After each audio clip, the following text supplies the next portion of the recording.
Hello everybody, Senior Analyst Kyle Custer here with Chief Analyst Jamie Sumner. Good morning. And we will be talking today about the interest rate environment because it's definitely been a bit of a shock. We're having some, we do the bond ratings and we do the valuation as well. And we've had a few bonds that have come in, and you really got to keep an eye on that pricing because things have changed quite a bit in the last month. And a lot of that is, I think it's people moving into equity, and it's tied to Donald Trump's potential policies that could be enacted over the next year or so. So as you see these people selling out of their bonds, and we're seeing a volume for sell, the net is a negative $22 billion in bonds. So that people are dumping their bonds, and the ETF market, on the other hand, which has been relatively explosive over the last year or two, there's been $60 billion of buy requests on that end. So we're seeing pretty cut and dry that there's money being moved from bonds into the equity markets, especially with these potential beneficial policies that are being touted at the time. So Kyle, it almost seems like people are beginning to rebalance their portfolios right now. I think that's what's going on. Yeah, and it might be necessary when we look at just the overall change in the Treasury curve. And this is just looking back 1 month, so it's a good pre-post-election graphic here. You can see the upward momentum in the rates in here on the Treasuries picking up on the long end. The short end, we've had some movement, but not as great of movement. And that's a positive when we look into the end of this year, going into 2017. If this trend continues a little bit, we can see a widening out of those net interest margins as the asset yields now pick up on the longer end, while the liabilities, the funding side, stays pretty low.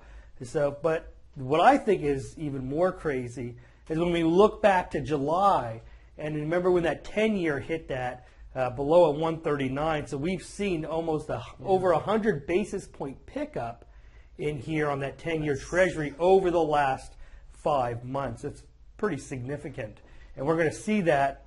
The unfortunate portion of that is the valuation on the investment portfolio in here at the end of the month. That's what we're seeing is when we're valuing these bonds that have been purchased just a month ago. They're not quite at that level that they were back then, and it's significant. It's very, and let's look at the municipal bond chart here as well, and these are the AA bank qualified muni curve. Bloomberg provides this as a B-val curve. And it's the same situation, Jamie. Yep. We're looking at short end of the curve still is relatively unchanged, but the long end is the spread's increasing quite a bit. Yeah, the scary portion, you think about it, you have the trade date here and the settle date here, and all before it even enters the balance sheet, you have a loss carry there. But yeah, this is so if we just want to pull the numbers out, it's great to look at those graphs, but here's the Treasury, here are the spreads between those two curves we were looking at, and we're talking about, the 10-year is 60 basis point change in 1 month. I mean, that is just incredible, but not as incredible as the municipal bond curve. We're looking at a 10-year equivalent at a 78 basis point change over that 1 month period, pre-election and now today. And the other thing to consider here is the difference between these changes. The municipal spreads are changing faster, and that's what we're seeing over here. Now, the 1 year, the municipal spreads moved at a faster rate, about 7 basis points. 5 year was only around 2. 10-year, 17. But this is kind of the sweet spot I noticed, where the increases really stopped changing as much. You go out longer in the curve, they move up to 30s, and then you got 30-year. We're talking maybe like 40 basis points on the differential between the two. But it's around that 18 to 20-year mark is where the largest boost in the munis has occurred, and not quite as much in the Treasury market. Yeah, so that's pretty significant. And there's no real change in the credit quality here, and yet we see these spreads starting to widen out between when they're spreading against the Treasuries of like maturities.